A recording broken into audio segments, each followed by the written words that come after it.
Je suis Sébastien Badibanga, l'animateur de cette chaîne YouTube que j'ai ouvert fin 2023, précisément en novembre de l'année. Et je fais cette story pour vous parler de ma maladie, la drépanocytose, que j'ai toujours cachée à mes amis les plus proches. Ce n'est pas par honte que j'ai caché cette maladie grave. C'est la plus grande maladie génétique au monde. En gros, pour simplifier,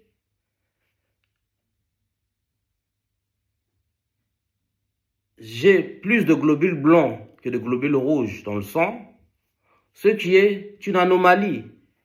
L'autre anomalie des drépanocytaires, c'est que nos globules rouges sont en forme de croissant au lieu d'être en forme de cercle. Du coup, ils se bouchent et bouchent la circulation normale du sang dans le corps. Or, le sang transporte l'oxygène. Par conséquent, les organes les plus essentiels du corps, comme le cerveau, ou le cœur, les poumons, ou les reins, ne sont pas alimentés ni en sang ni en oxygène.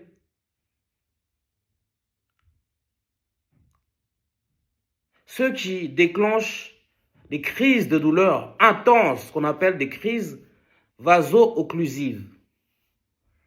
Ce sont des crises de douleur qui handicapent les drépanocytaires.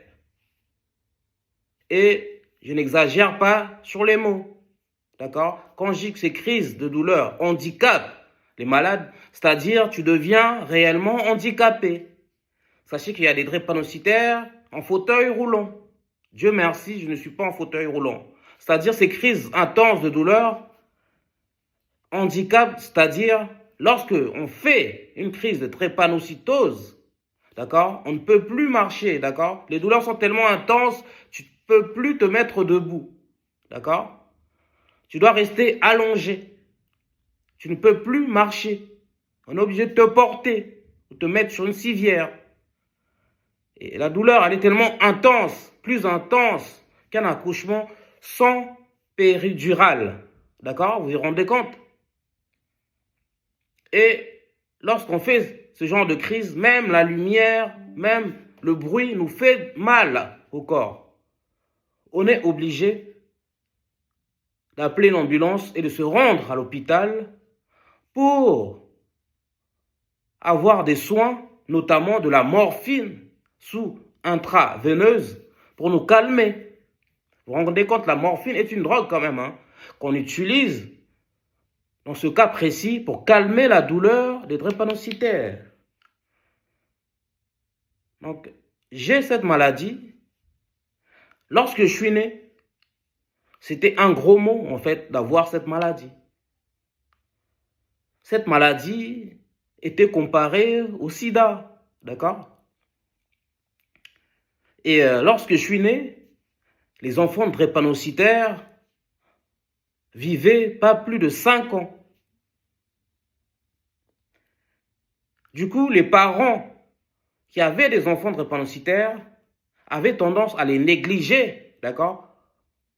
Mais personnellement, j'ai eu beaucoup d'amour lors de ma naissance.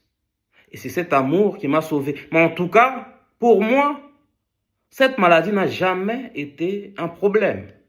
D'accord? Justement, grâce à l'amour que j'ai reçu lors de ma naissance.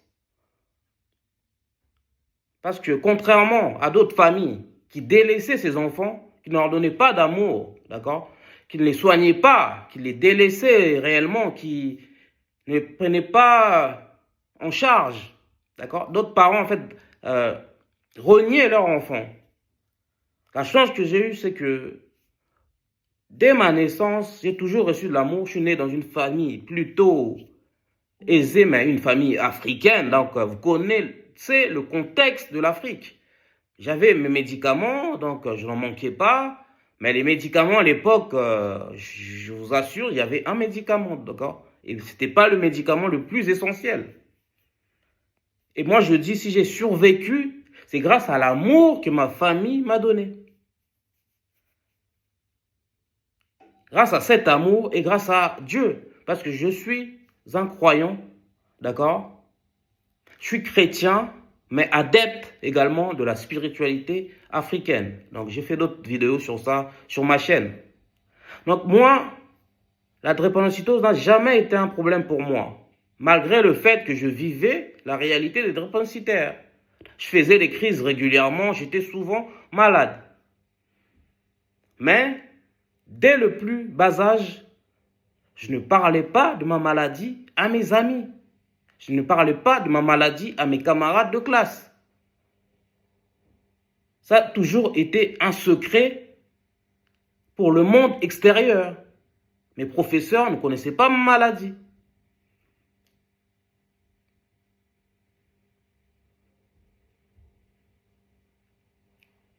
C'est un choix, en fait, que j'avais fait depuis l'enfance, de ne pas parler de cette maladie et de ne pas faire de cette maladie un problème. Je me suis dit que si je suis en vie, oui, dès le plus jeune âge, j'étais quelqu'un de conscient. Parce que j'étais entouré des gens conscients, des gens sages, des gens intelligents, des gens qui avaient un grand cœur. D'accord? Ils me l'ont transmis au fil des années. D'accord? Et donc, lorsque on ne se perçoit pas comme un malade, d'accord? On ne vit pas cette maladie de la même façon, d'accord? Tout est dans la tête. C'est le gros conseil que je donne aux drépanocytaires, d'accord? Cette maladie, c'est une maladie déjà environnementale, c'est-à-dire votre environnement, d'accord, social, familial et amical ont des répercussions sur votre état de santé. Ça, c'est les médecins qui le disent et je le dis parce que je vis quand même avec cette maladie depuis des décennies. Il ne faut pas faire de cette maladie un problème. Donc, c'est pourquoi, depuis l'enfance, aussi bien à l'école, aussi bien dans mon cercle amical, ou en dehors de la maison, je ne parlais pas de cette maladie. Et je ne voulais pas non plus faire pitié. Je ne voulais pas que les gens ont pitié de moi. D'accord? Que les gens m'apprécient parce que j'ai la maladie, pas m'apprécient ma personnalité. Et je voulais que les gens ne me fassent pas de traitement de faveur. Je voulais que les gens me jugent à ma juste valeur, d'accord? Pas d'avantage, d'accord? Pas d'inconvénient. Donc, c'est ça en fait. Et j'ai grandi comme ça. Et lorsque je suis arrivé en France, vivre avec mon père et ma belle-mère, j'ai gardé le même état d'esprit, d'accord? C'est seulement, il y a quelques années, quand je dis quelques années, c'est seulement en 2024, 2023, et certains même, pour certains amis en 2025, qui découvrent que j'ai la drépanocytose. Parce que je n'ai pas envie de devoir ma réussite à de la pitié, d'accord? Ou à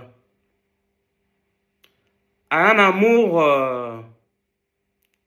non inconditionnel, en fait, un amour un peu fabriqué, hein, je ne sais pas quel mot prononcer, mais un faux amour, en fait, c'est... D'accord? Du coup, aussi bien à l'école primaire, au lycée, au collège, à l'université, à la grande école de journalisme, personne, d'accord, quand je dis personne, mes professeurs ne savaient pas que j'étais malade. Ok? Mes amis, camarades de classe ne savaient pas que j'étais malade. Même mes collègues, quand j'ai commencé à travailler, et j'ai jamais parlé de ma maladie à tous mes collègues. J'ai quand même une expérience professionnelle. Enfin, je suis jeune, hein. Mais je dois quand même avoir une dizaine d'années d'expérience professionnelle. Aucun de mes anciens collègues ou collègues actuels ne savent que j'ai la maladie de la drépanocytose. Parce que j'ai toujours voulu être considéré comme une personne normale et je ne me définis pas comme un drépanocytaire. D'accord? Je me définis d'abord comme un Africain, ok? Comme un homme, comme un intellectuel, comme un journaliste, comme un youtubeur. Mais lorsqu'on me dit de me présenter, je ne dis pas non, je suis drépanocytaire. D'accord? Et je m'en sors bien parce que non seulement j'ai réussi à faire des longues études, quand je dis longues études, après le baccalauréat littéraire que j'ai obtenu, d'accord, il y a quelques années, je ne vais pas dire les dates, hein, j'ai fait quand même 7 ans d'études supérieures, c'est-à-dire j'ai un master en communication des entreprises, donc 5 ans à l'université, et 2 années supplémentaires dans une grande école de journalisme, que j'ai réussi grâce à un concours national. Ça, pour vous dire que cette maladie n'a jamais été un problème, même si, comme tous les drépanocytaires, j'ai été amené à être hospitalisé, d'accord? Il y a encore 10 ans, je passais au moins 4 fois à l'hôpital tous les ans pour cette maladie, mais depuis plus de 3 ans et demi, je ne tombe plus malade. Et sachez que il y a des drépanocytaires qui n'arrivent pas à faire des études, d'accord, qui n'arrivent pas à travailler, et d'autres qui sont en fauteuil roulant.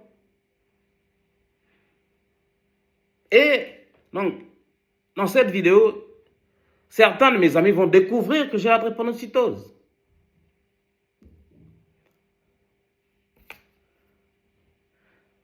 Et je conseille aux drépanocytaires de ne jamais se définir comme un drépanocytaire. Sinon, c'est la maladie qui prend le dessus. D'accord? Cette maladie, ce n'est pas l'alpha et l'oméga de votre vie. Cette maladie, vous pouvez la dompter. Surtout qu'on vit en 2025 en France. La France est précurseur sur le traitement de la drépanocytose. On vit quand même dans un pays de l'OCDE qui traite le mieux la drépanocytose, où il y a des meilleurs spécialistes de la drépanocytose. Depuis ma naissance jusqu'à aujourd'hui, quand même, il y a une évolution de la recherche. Maintenant, il y a même des thérapies qui guérissent cette maladie. Comme la thérapie génique. Je connais des drépanocytaires qui sont guéris de la drépanocytose. Par ailleurs, il y a la greffe de la moelle osseuse aussi, qui peut guérir cette maladie. Et moi, je ne me fais pas de doute, hein. Sans passer par la greffe, sans passer par la thérapie génique, je me dis, d'ici 10 ans, 20 ans maximum, on trouvera un antidote à la drépanocytose si la recherche continue d'avancer. Pour toutes les raisons que je vous ai évoquées, c'est pourquoi je ne me définis pas comme un drépanocytaire, surtout que je n'ai pas parlé de ma maladie, je n'ai pas rompu le secret vis-à-vis de mes amis. Ils tombent de nu en découvrant que je suis drépanocytaire. Parce que j'ai toujours voulu mériter ce que j'avais dans la vie. Je n'ai jamais voulu quémander de l'amour. D'accord? Et je n'ai jamais voulu que les gens me respectent juste à cause d'une maladie. Que les gens me voient comme un malade. Parce que ce n'est pas parce qu'on a une maladie, d'accord, qu'on est malade. Parce que moi, j'ai passé quand même 3 ans et demi, là, les 3 dernières années là, qui viennent de passer, sans aller une fois à l'hôpital.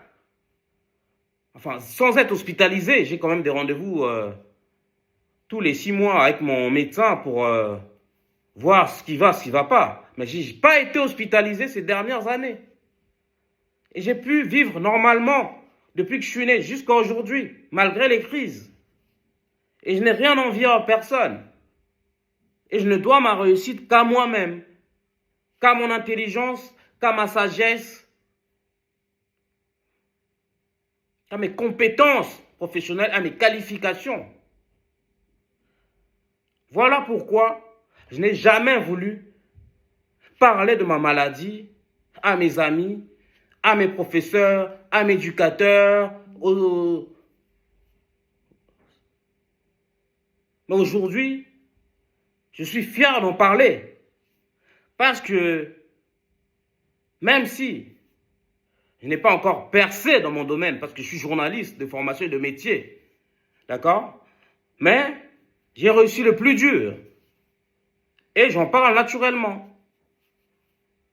Maintenant, je suis un drépanocytaire et fier de l'être.